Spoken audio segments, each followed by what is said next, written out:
Saya Maria Angelina Octavia dari kelas 9F nomor absen 21 ingin mengerjakan tugas ujian praktek agama, membuat dan membacakan renungan yang diambil dari Efesus 5 ayat 22 sampai 33. Efesus 5 ayat ke-22 sampai 33. Kasih Kristus adalah dasar hidup suami istri.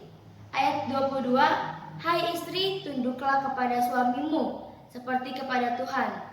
Karena suami adalah kepala istri, sama seperti Kristus adalah kepala jemaat.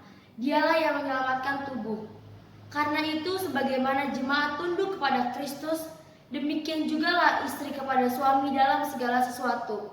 Hai suami, kasihilah istrimu sebagaimana Kristus telah mengasihi jemaat dan telah menyerahkan dirinya baginya untuk menguduskannya, sesudah ia menyucikannya dengan memandikannya dengan air dan firman, supaya dengan demikian ia menempatkan jemaat di hadapan dirinya dengan cemerlang, tanpa cacat atau kerut atau yang serupa itu, tetapi supaya jemaat kudus dan tidak bercela.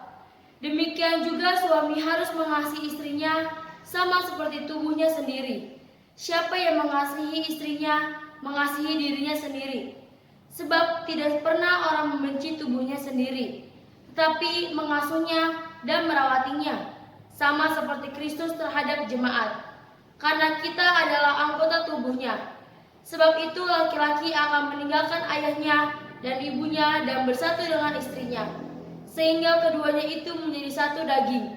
Rahasia ini besar, tetapi yang aku maksudkan ialah hubungan Kristus dan jemaat.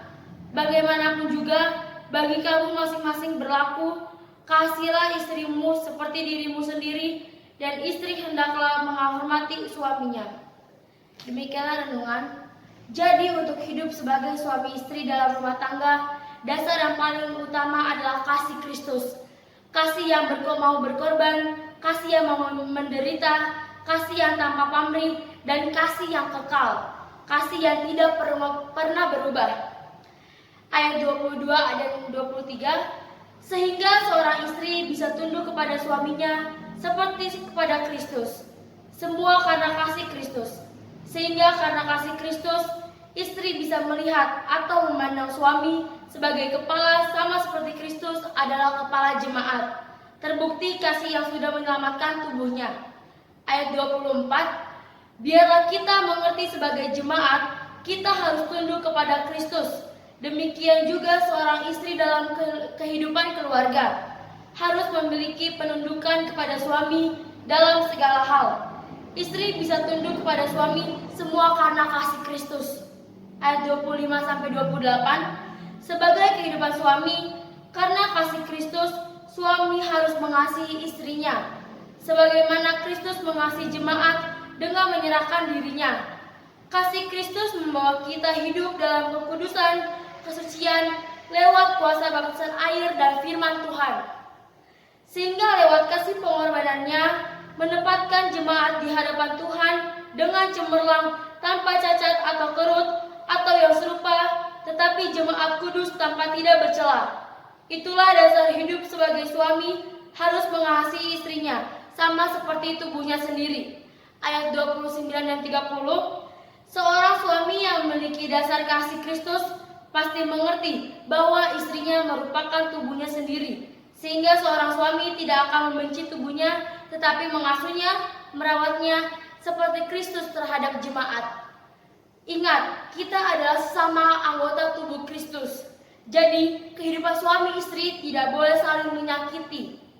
Ayat 31, kehidupan nikah rumah tangga seorang suami istri, dua harus menjadi satu daging. Artinya dalam pikiran, perasaan, semua belajar menjadi satu kehendak yang sesuai dengan kehendak oleh firman Tuhan. Ayat 32, hidup nikah itu merupakan rahasia yang besar. Bila kita mengerti hubungan nikah suami istri itu adalah hubungan Kristus dan jemaatnya. Kristus adalah suami dan istri adalah jemaatnya. Ayat 33, sehingga kasih Kristus membawa suami yang tetap mengasihi istri seperti dirinya sendiri, dan seorang istri tetap tunduk menghormati suaminya sendiri. Demikianlah renungan firman Tuhan.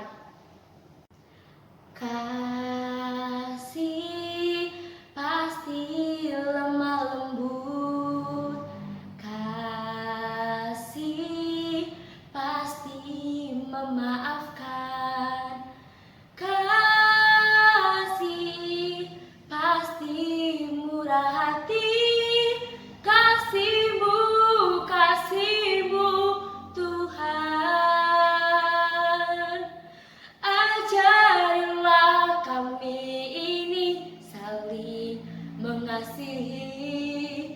Ajarilah kami ini saling mengampuni.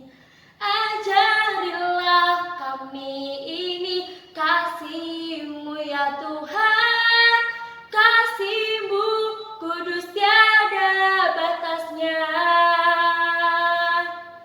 Ajarilah kami ini saling mengasihi. Ajarilah kami ini saling mengampuni. Ajarilah kami ini kasih-Mu ya Tuhan, kasih-Mu kudus tiada batasnya.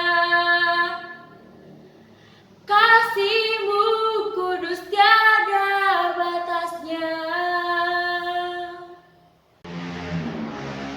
Tuhan, terima kasih karena Engkau telah mengasihi kami, bahkan berkorban bagi kehidupan kami. Mampukan kami untuk selalu mengasihi, bahkan mengasihi musuh kami. Mampukan kami untuk layak menghadap kehadirat-Mu ya Tuhan. Engkau berkati juga teman-teman kami, sekolah kami, guru-guru kami, secara khusus untuk Bapak Ridwan yang mengajar pelajaran agama. Engkau beri kesehatan, kekuatan, kesabaran dalam mengajar kami ya Tuhan. Bahkan jika rumah tangganya Engkau berkati ya Tuhan. Terima kasih Tuhan, kami alaskan doa kami ini hanya dalam nama Tuhan Yesus Kristus. Haleluya, amin.